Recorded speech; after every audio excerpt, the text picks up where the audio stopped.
भारत की वायुसेना के समक्ष एक भीषण प्रॉब्लम है। प्रॉब्लम यह है साहब कि एक टू फ्रंट वॉर को डील करने के लिए भारत की एयरफोर्स को कम से कम 42 यानी 42 स्क्वाड्रंस की जरूरत है। जब चीन ने हमला किया था 1962, उसके बाद जो विश्लेषण किया गया था तब अंदाज लगाया गया था कि एक टू फ्रंट सिनेरियो से डील करने के लिए हमें कम से कम 60 स्क्वाड्रंस की जरूरत है। 60 स्क्वाड्रन एयरफोर्स की बात तब की गई थी टू फ्रंट सिनेरियो के लिए। मैक्सिमम हमने हासिल किए थे 45 स्क्वाड्रन 71 के युद्ध के पहले तक, और उससे बाद हमेशा हमारी स्क्वाड्रन स्ट्रेंथ नीचे गिरती ही रही है। आजकल कहा जा रहा है कि जो हमारे फाइटर एयरक्राफ्ट हैं उनकी वर्सेटैलिटी, उनकी कैपेबिलिटी बहुत बढ़ गई है। मल्टी रोल कॉम्बैट एयरक्राफ्ट हैं और प्रिसिशन गाइडेड म्यूनिशंस के चलते एक मिशन जो कि एक टारगेट को बर्बाद करने के लिए 6, 7, 8, 10 सॉर्टीज की जरूरत थी, अब वो केवल एक सॉर्टी में हो सकता है। तो इसके चलते जो ओवरऑल रिक्वायरमेंट ऑफ स्क्वाड्रंस है for a two front war, उसे 60 से घटाकर 42 कर दिया गया है। लेकिन साहब प्रॉब्लम तो यह है कि 42 तो दूर, 42 तो दरकनार, आज हमारी वायुसेना 30 स्क्वाड्रन के ऊपर आके टिक गई। और जो जिस रेट पे हम नए फाइटर जेट खरीद रहे हैं या बना रहे हैं, उसके हिसाब से तो साहब कम से कम 338 तक हम 42 की स्ट्रेंथ तक नहीं पहुंच पाएंगे। अब सोने पे सुहागा आप जरा जोड़ लीजिए इसमें कि हाल में टू फ्रंट से हमारी स्थिति 3 फ्रंट वॉर हो गई है। In fact 3.5 front war. 3 फ्रंट कौन से? चीन, पाकिस्तान, बांग्लादेश और खुदा ना खास्ता जो हमारे घर के भेदी लंका ढाए हैं, जो कि आपके खालिस्तानी टेररिस्ट, जो कि जम्मू कश्मीर के टेररिस्ट, माओइस्ट, और जो नॉर्थ ईस्ट में गफलत कर रहे हैं। 3.5 फ्रंट, 2.5 फ्रंट से बढ़कर 3.5 फ्रंट हो गया है। और स्क्वाड्रन स्ट्रेंथ हमारी वहीं पे 30 पे अटकी है, जबकि चाहिए 42। और जब तक हम 42 पहुंचेंगे, चीन की एयरफोर्स वो तकरीबन उसके पास तो 1000 तो 5th जनरेशन फाइटर होंगे और कोई 2-2.5 हजार 4.5 जनरेशन फाइटर होंगे। तो कोई ऑब्वियसली आपको अपनी स्ट्रेंथ को और इजाफा करना पड़ेगा। तो आइए इस गंभीर प्रॉब्लम का विश्लेषण किया जाए और समझा जाए कि प्रॉब्लम क्या है और सॉल्यूशंस क्या हो सकती हैं। तो अभी हमारी एयरफोर्स में क्या क्या जहाज हैं, कितने कितने जहाज हैं साहब, जरा इन पे एक क्विक नजर मारी जाए। मेन हमारे जो हैं 269 Su-30 MKI एयरक्राफ्ट। ये वो Su-30 एयरक्राफ्ट जो हमने रूस से लिए हैं, जिनको हमने इंडिया स्पेसिफिकेशन एनहांसमेंट्स करी हैं। तकरीबन ये F-35 के बराबर के जहाज हैं, लेकिन ये बहुत बड़े जहाज हैं साहब। और इनकी जो रडार पिक्चर है वो बहुत बड़ी है, स्टेल्थ कैरेक्टरिस्टिक बिल्कुल नहीं है। लेकिन इसकी जो खासियत थी, खसूसियत थी, वो थी इसकी मनूवरेबिलिटी। जेट कॉम्बैट फाइटिंग में, जिसको बोलते हैं डॉग फाइट में, इससे अच्छा जहाज दूसरा नहीं। इसके थ्रस्ट वेक्टर नोजल्स हैं, जिससे ये अपने एक्सिस पे ऐसे 360 डिग्री ये जहाज घूम सकता है और अचंबा हासिल कर सकता है एयर टू एयर कॉम्बैट में। प्रॉब्लम यह है साहब कि एयर टू एयर कॉम्बैट अब जेन नेक्स्ट पे पहुंच गया। अब आपको इन विजुअल रेंज कॉम्बैट के बजाय बियॉन्ड विजुअल रेंज कॉम्बैट का जमाना आ गया है।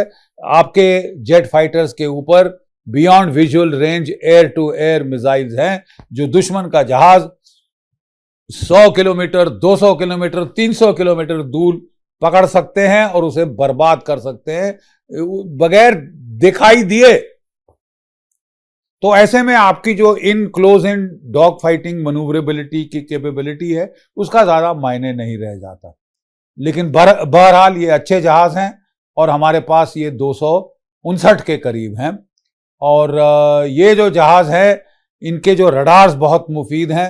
5 एक हैं और वो नेटेड हैं एक दूसरे के साथ, वो तकरीबन एवैक का काम कर सकते हैं ये जहाज। अच्छा फाइटर 269। इसके अलावा साहब हमारे पास 36 रफाल हैं जो भी हाल में खरीदे गए हैं और बड़ा कैपेबिलिटी बूस्ट दिया है। 4.5 जनरेशन प्लस फाइटर है ये, बहुत ही मल्टी रोल कॉम्बैट एयरक्राफ्ट है, कॉम्बैट प्रूवन। नेवी भी यही खरीद रही है। इसके अलावा साहब 60 है MiG-29 फाइटर इंटरसेप्टर्स। जब पाकिस्तान को अमेरिका ने गिफ्ट किए थे, सस्ते दामों पे दिए थे F-16 fighters, falcon, fighting falcon, तब भारत ने जो है ये खरीद शुरू की थी MiG-29 की, इसकी बराबरी करने के लिए। और इसके अलावा हमारे पास 40 हैं मिराज 2000, 40 हैं MiG-21 और 40 हमने खरीदे हैं अपने हाल से सप्लाई हुए हैं light combat aircraft. Now light combat aircraft का प्लान था कि 200 मार्क 1A हमारे पास हो जाएंगे आने वाले सालों के अंदर, जिसमें कि जो कि GE के F404 इंजन से ये लैस होंगे। और इससे हमको उम्मीद थी कि हम अपने बहुत सारे पुराने जहाज, सबसे पहले MiG-21 जो कि 1960 की दशक का है और तब से फ्लाई कर रहा है, उसको हम फेज आउट कर पाएंगे। लेकिन साहब हमको तो अच्छा धोखा दिया है, अमेरिका ने पीठ में छुरी घोंपी है, पैसा हमसे ले लिया GE 404 और 414 इंजन का, और साफ मुकर गया है कि हमारे पास है नहीं, सप्लाई चेन प्रॉब्लम है, अभी नहीं मिल सकते, हम तो औरों को सप्लाई कर रहे हैं। अच्छा स्टैब इन द बैक है, क्योंकि एंड टाइम पे जब हम अपनी एयरफोर्स की स्ट्रेंथ में इजाफा करने की कोशिश कर रहे थे तो ये अमेरिका की तरफ से ये पीठ में छुरा घोंपा गया है। और अमेरिका की क्या विश्वसनीयता है, ये आगे के लिए भी एक बड़ा सवालिया निशान बन जाता है साहब। तो इसके चलते ये कोई नई प्रॉब्लम नहीं है साहब, बहुत सालों से, दशकों से हमारे पास है। सन 2007 में हमारी सरकार ने फैसला किया था कि हम 124 multi role combat aircraft MRCA खरीदेंगे, और उस वक्त हमने टेंडर फ्लोट किए थे, ग्लोबल टेंडर, और तब ये mother of all fighter deals इसको कहा जा रहा था। आज भी इसे जो है हम कहेंगे the greatest fighter deal of the century, fighter deal of the century इसको कहा जा रहा है। लेकिन उस वक्त 2007 में इसमें जो थे 6 खिलाड़ी मैदान में उतरे थे। कौन से 6? पहले तो बात करें अमेरिका की।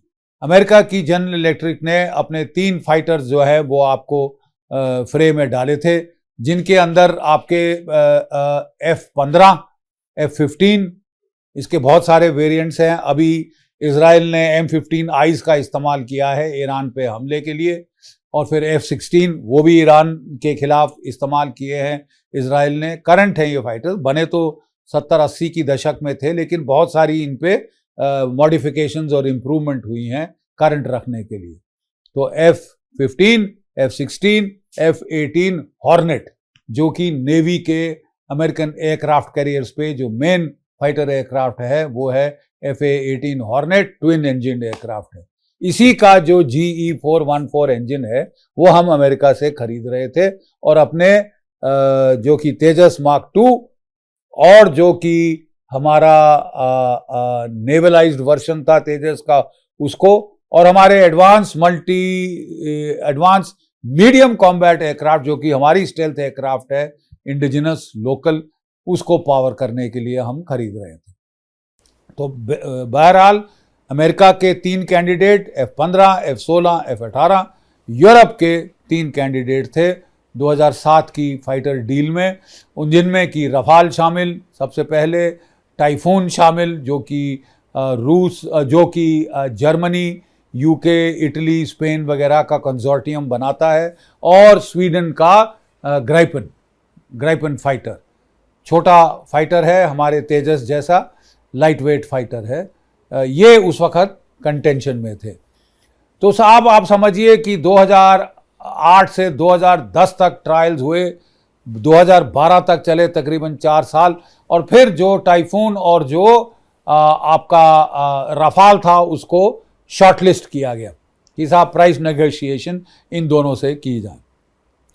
प्राइस नेगोशिएशन में पलड़ा भारी रहा रफाल का, और भारत की सरकार ने फिर बातचीत शुरू करी प्राइस नेगोशिएशन के ऊपर रफाल से कि हम कोई जो उस वक्त 20 जहाज फ्लाईवे कंडीशन में लेने थे और 100 भारत के अंदर मैन्युफैक्चर होने थे।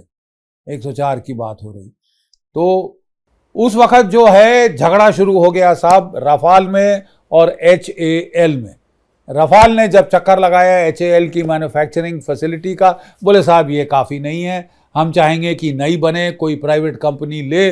उस वक्त जो है रिलायंस की भी बात हो रही थी कि वो इसका कॉन्ट्रैक्ट संभाले और ये करे। सरकार नहीं मानी, काफ़ी देर झगड़ा चलता रहा और इसके चलते 2014 में UPA सरकार ने हाथ खड़े कर दिए और बोला कि साहब हमारे पास तो पैसा नहीं है इस डील को करने के लिए, और वो डील्स कटल हो गई साहब।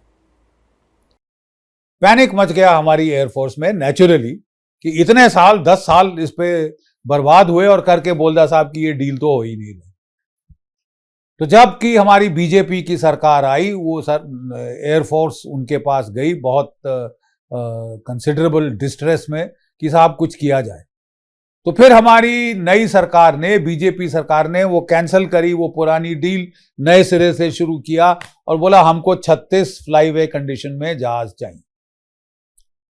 और इसके ऊपर भी बड़ा बवाल खड़ा हुआ कि साहब हमने तो इतनी अच्छी डील की थी, डील करी थी साहब, लेकिन आपने उसको थ्रू नहीं किया ना, आपने हवा में ही छोड़ दिया कि डील बड़ी सुनहरी थी लेकिन वो हो नहीं सकी, तो फिर फायदा क्या हुआ।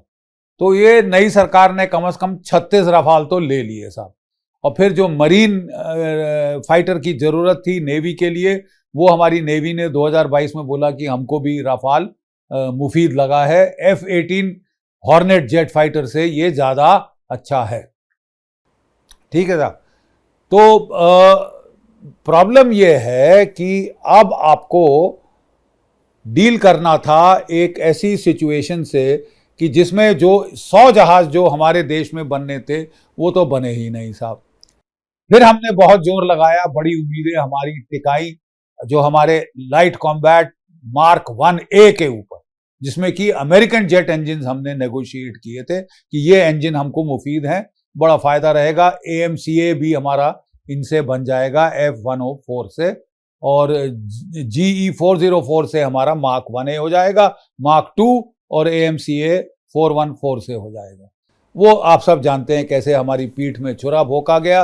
अमेरिका की विश्वसनीयता तो अब खत्म हो गई है इस मामले के अंदर।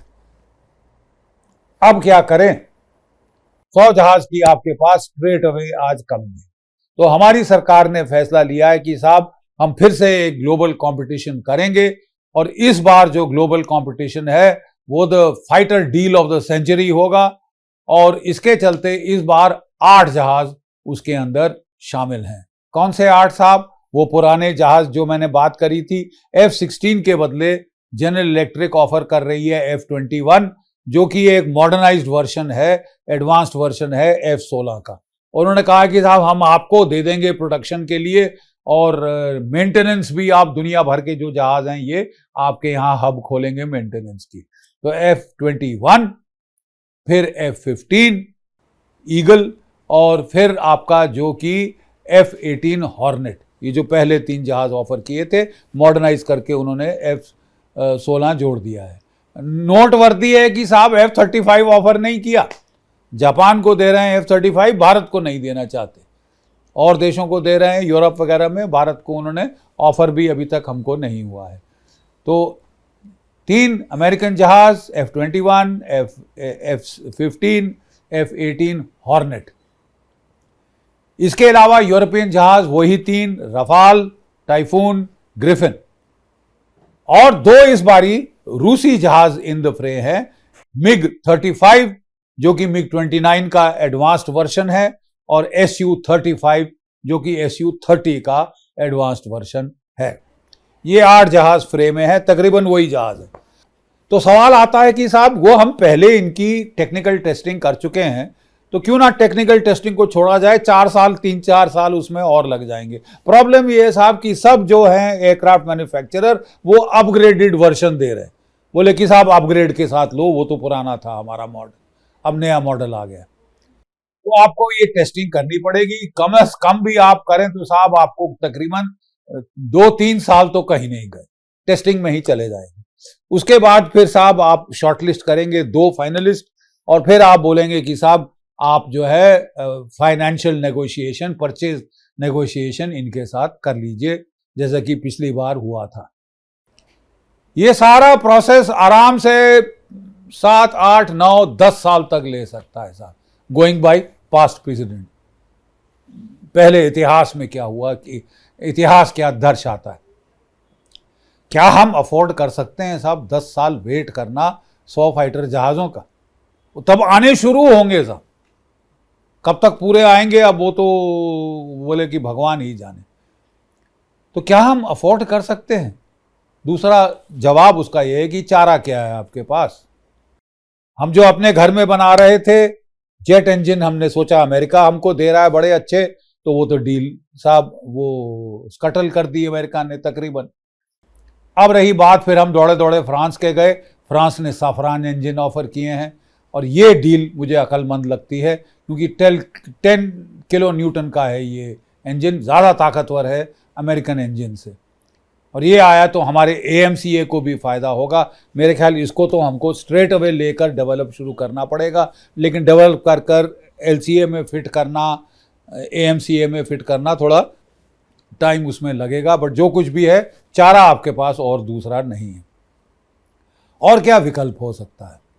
हम रूस का Su-54 के लिए हम बड़ी डिस्कशन कर रहे थे, स्टेल्थ फाइटर के लिए, लेकिन हमारी एयरफोर्स को वो मुफीद नहीं आया कि इसका जो है क्रूज फैसिलिटी जो है वो इसमें कम है, स्टेल्थ इसकी कैपेबिलिटी कम है वगैरह, तो हमने उसको लेने से मना कर दिया था। अब रूस ने उसको इम्प्रूव करके Su-75 एक्सपोर्ट वर्जन बनाया है, ये आप कंसिडर कर सकते हैं।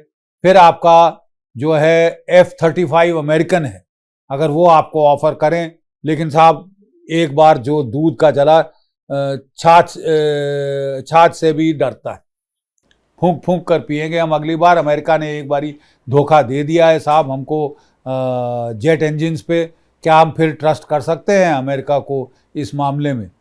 ये बड़ी पेचीदा सवाल है। तो ये दो अगर आप करें तो बेसिकली आप किल कर रहे हैं अपने इंडिजिनस प्रोग्राम को, AMCA को। Is that acceptable? Absolutely not. तो चारे बहुत कम रह जाते हैं साहब, घूम फिर के साफरान ही हमारे पास है, उसको हम तेज़ी से कर लें, या कावेरी को किसी तरह रिवाइव करें, रिससिकेट करें।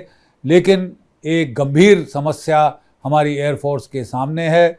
मैं सुझाव दूंगा कि इन द इंटरिम कवर करने के लिए हम जो हमारे सरफेस टू सरफेस मिसाइल्स हैं उसकी तादाद बढ़ाएं, मल्टी बैरल रॉकेट आर्टिलरी उसकी तादाद बढ़ाएं, क्योंकि हमने देखा है कि ईरान जेट फाइटर्स पे नहीं काम कर रहा, केवल मिसाइल्स पे काम कर रहा है।